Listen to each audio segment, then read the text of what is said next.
Eu queria, antes do tema que vou abordar nessa tarde, eu não poderia deixar de me manifestar sobre essa grave ocorrência que foi todo esse episódio que se traduziu na interdição decorrente de algumas unidades produtivas, decorrente da operação chamada Carne Fraca. Todos têm já apontado os danos econômicos decorrentes dessa operação.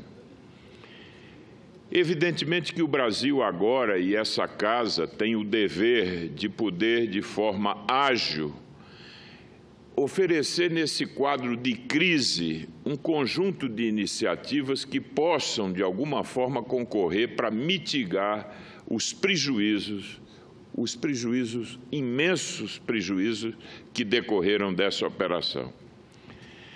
E fica para todos nós a reflexão de que como é possível imaginar que uma operação dessa, conduzida dessa forma, possa, ao final, produzir danos tão graves. Há algo, meu caro presidente Medeiros, que talvez nos aponte a necessidade de que alguns mecanismos de controle institucional possam ser adotados de modo a que não fiquemos à mercê inteiramente de uma dinâmica como essa que foi estabelecida nessa operação. Muitos já disseram, e nessa tarde aqui, o orador que me precedeu, o nobre senador Jorge Viana, como é que uma operação que se desenrola durante 2 anos e que tem como foco o combate à corrupção, que nós todos apoiamos e que deve se constituir numa preocupação e num foco permanente da Polícia Federal, do Ministério Público, das instituições, como é que uma operação dessa se desenrola durante 2 anos, quando, de algum modo, ela tinha uma interface com essa questão da saúde e dos aspectos, vamos dizer, da segurança sanitária e do controle sanitário? Ora, se há algo que possa repercutir nesse ambiente, é evidente que você precisa dar respostas rápidas, no sentido de que o próprio processo de investigação pudesse, de maneira até cirúrgica, produzir já uma intervenção tempestiva, de modo a evitar danos, seja aqueles para quem consome esses bens, seja também para o conjunto da economia. Então, eu acho que esse episódio deve servir para que façamos uma reflexão. Como evitar que processos dessa natureza se repitam? É importante sempre lembrar que o agronegócio brasileiro, e nesse segmento de produção de proteínas, é algo que se constitui numa referência internacional. O Brasil é hoje um grande produtor de proteínas. Nós temos hoje uma participação, por exemplo, em carne bovina. O Brasil tem uma participação de mais de 20% no mercado internacional. E quando falamos, por exemplo, de frango, o Brasil representa 40% das exportações mundiais. Tivemos o ano passado uma receita de quase 14 bilhões de dólares, que se distribui mais ou menos com uma participação quase equilibrada entre carne bovina e carne de frango. O Brasil exporta quase 5 bilhões de dólares de carne bovina e quase 6 bilhões de dólares de carne de frango e mais quase 2 bilhões de dólares de carne suína. Portanto, esse conjunto representa quase 20% das exportações do agronegócio brasileiro, que representa hoje 90 bilhões de dólares, que é algo muito expressivo na balança comercial brasileira.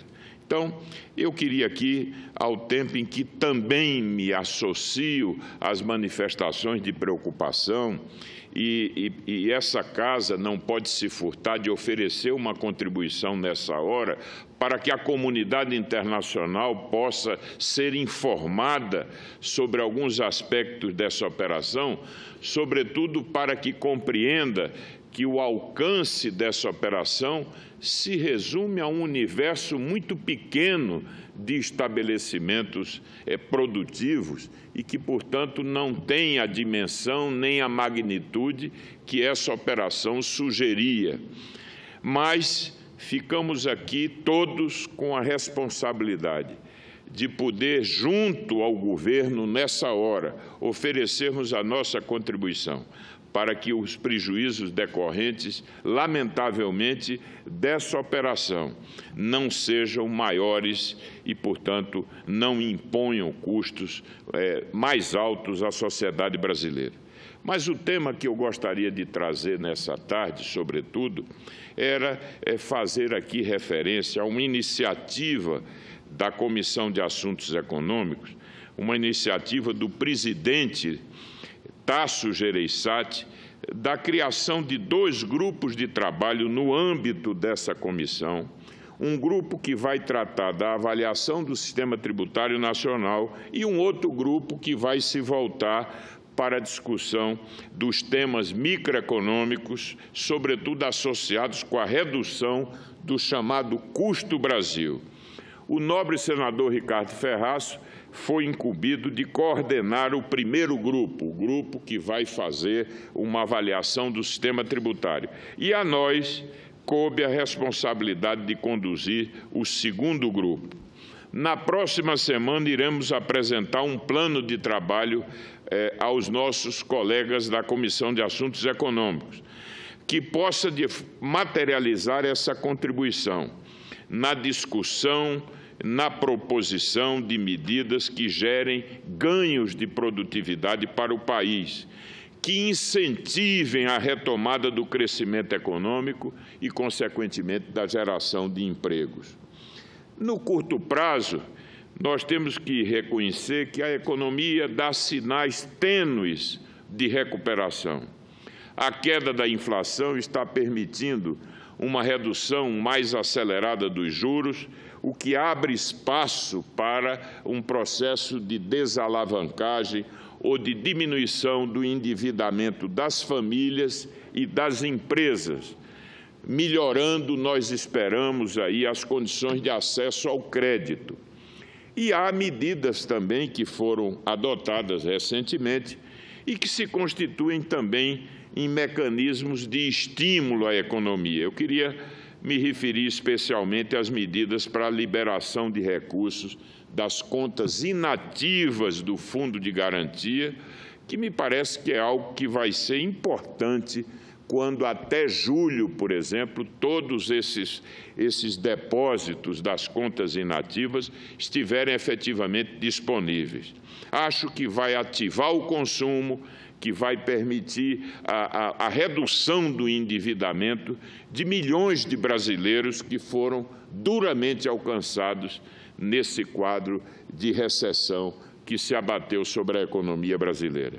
Senhor presidente, senhoras e senhores senadores, para alcançarmos um novo ciclo de crescimento, um ciclo sustentável de crescimento, é fundamental que avancemos numa agenda de reformas que reduza o custo Brasil e que promova, sobretudo, o aumento da produtividade. De fato, nas últimas décadas, a produtividade do Brasil tem crescido a taxas muito baixas, inibindo o nosso potencial de expansão econômica. Por exemplo, as estimativas de economistas conceituados no nosso país apontam um aumento inferior a 1% em média ao ano do aumento da produtividade da economia brasileira num período de 2 décadas, ou seja, de 1990 até 2010, o aumento médio da produtividade a cada ano foi de 0,68%. Isso é muito pouco comparado ao excelente desempenho dessa variável num período mais remoto lá nos anos ainda 60, quando o Brasil chegou durante 15 anos, no período de 1965 até o início dos anos 80, que o Brasil teve crescimento médio da produtividade de 4,5% ao ano. Senhor presidente, senhoras e senhores senadores, o Brasil tem ainda marcos regulatórios inadequados, deficiências de infraestrutura, carência de capital humano. Isso tudo gera perda de produtividade.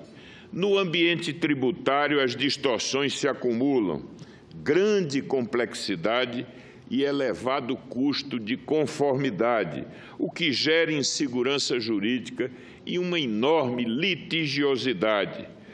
O nosso sistema tributário é pouco transparente, produz distorções alocativas e traz enormes prejuízos à competitividade nacional. Por outro lado, esse cenário demonstra que há um espaço enorme para que possamos obter ganhos de produtividade por meio de reformas microeconômicas, que são reformas operadas de forma mais próxima da chamada economia real, que melhoram o ambiente de operação das empresas e que, portanto, estimulam essa energia empreendedora que o nosso país tem.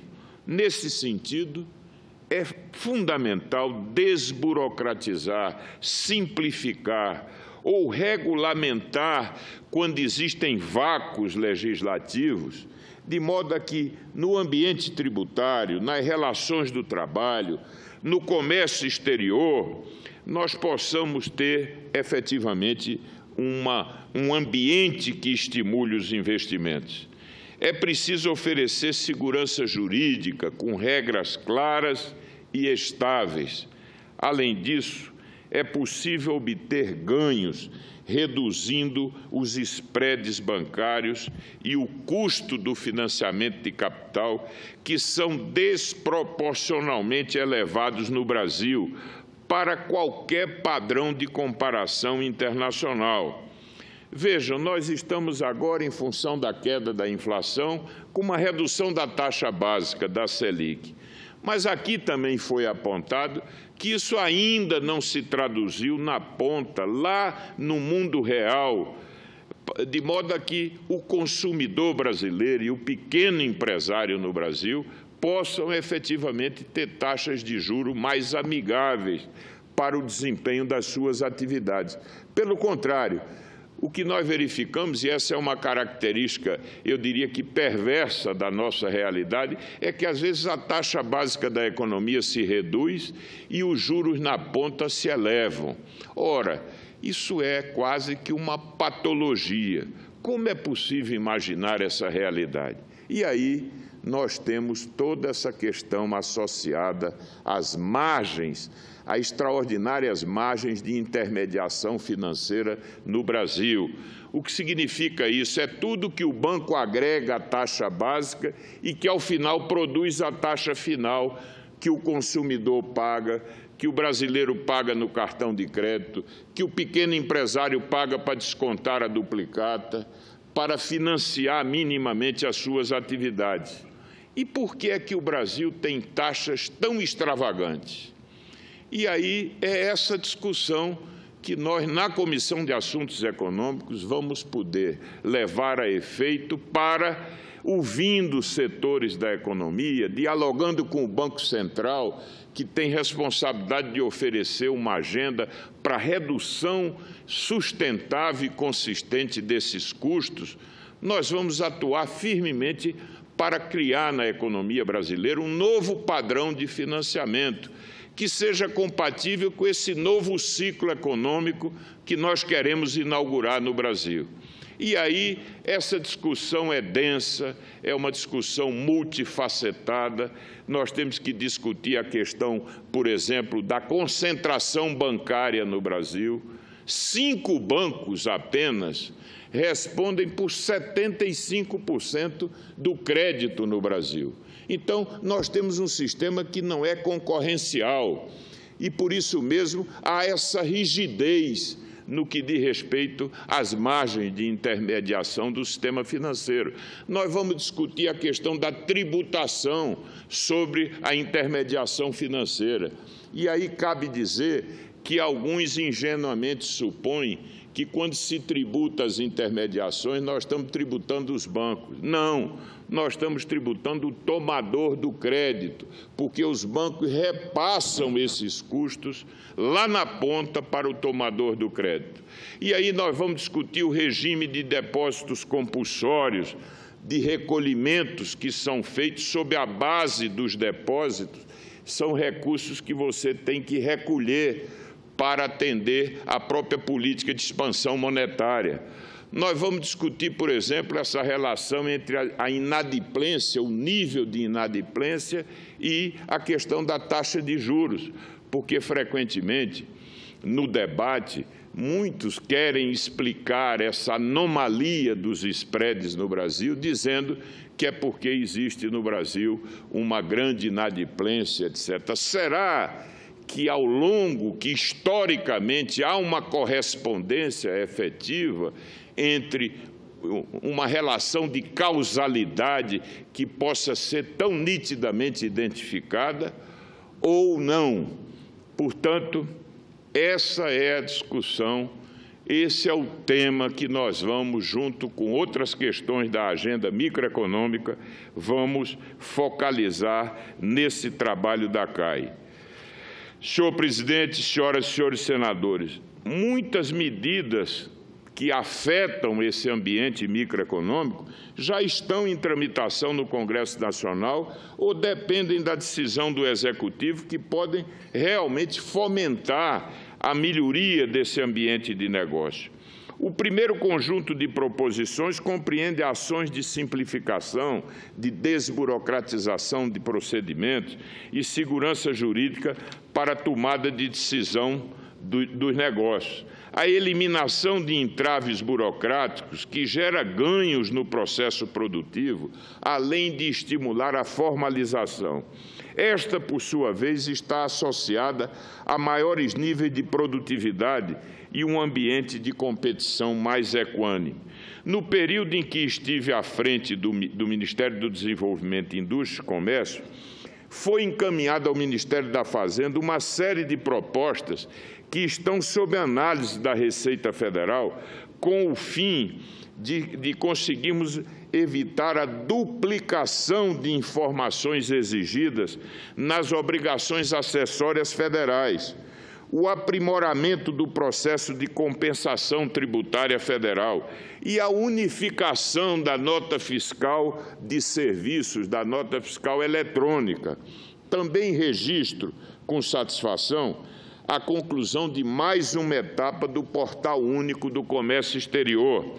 Aliás, houve hoje uma solenidade para anunciar o Portal Único do Comércio Exterior, um novo procedimento do comércio exterior. Eu queria apenas fazer um registro, que esse é um projeto que tem, meu caro senador Medeiros, mais de 3 anos. Por exemplo, desde 2015, já se fez a primeira etapa de anexação eletrônica dos documentos. E agora é o redesenho dos processos de exportação e de importação. Eu quero louvar o fato de que o governo do presidente Temer entendeu a prioridade e a importância desse projeto, que vai reduzir os tempos de processamento de exportação, em linha com o acordo que a OMC fez, que é o chamado Acordo de Facilitação de Comércio. Com a simplificação, meu caro senador Medeiros, nós vamos reduzir os tempos de processamento da exportação de 13 dias em média, por conta dessa burocracia imensa, da interveniência de dezenas e dezenas de órgãos públicos que interferem no processo, para adotar um documento único, a chamada janela única, e dessa forma reduzir esse tempo de processar as exportações, para convergindo para os padrões internacionais que apontam para 8 dias, 7 dias. Então, é importante priorizar essa ação de implantação do Portal Único do Comércio Exterior, teremos um ganho de produtividade, o setor exportador vai ter resultados muito expressivos com a implantação desse processo. Temos a satisfação, como disse, de ter contribuído para esse projeto que me parece tão importante e deve-se destacar aqui a contribuição dos técnicos, tanto da SESEX no MIDIC, quanto da Receita Federal, porque esse foi um trabalho conjunto entre o Ministério do Desenvolvimento, Indústria e Comércio e o Ministério da Fazenda. Senhor presidente, senhoras e senhores senadores, no Congresso, tramito ainda matérias que vão no mesmo sentido, como o projeto que simplifica e suprime exigências desnecessárias nos procedimentos administrativos no âmbito da União, como reconhecimento de firmas ou autenticação de documentos. Em suma, vamos desembaraçar a vida do cidadão comum no Brasil. Outra iniciativa é o PLC 69, define um rito próprio para a aplicação do Instituto da Desconsideração da Personalidade Jurídica, para definir de forma clara em que situações se pode separar o patrimônio das empresas do patrimônio dos sócios. Isso é algo muito importante para estimular os investimentos.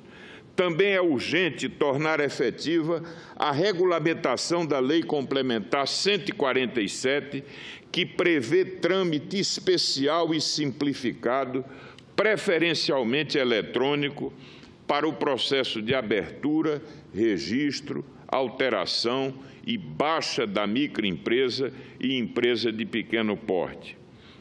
Essa agenda, toda essa agenda que aqui podemos apontar, é um caminho irrecusável para que o país possa construir um melhor ambiente de negócios, garantir previsibilidade e segurança jurídica e estimular investimentos essenciais para a retomada do crescimento da nossa economia. Portanto, senhor presidente, ao encerrar, eu gostaria mais uma vez de me congratular com essa iniciativa da CAI, que, a meu ver, é auspiciosa, porque marca o compromisso dessa Casa, do Senado Federal, de poder dar uma contribuição qualificada ao avanço dessa agenda, que é uma agenda multifacetada, mas é uma agenda fundamental para que o país possa realmente inaugurar um ciclo de crescimento econômico sustentável. Era esse o nosso pronunciamento. Eu agradeço a tolerância da mesa.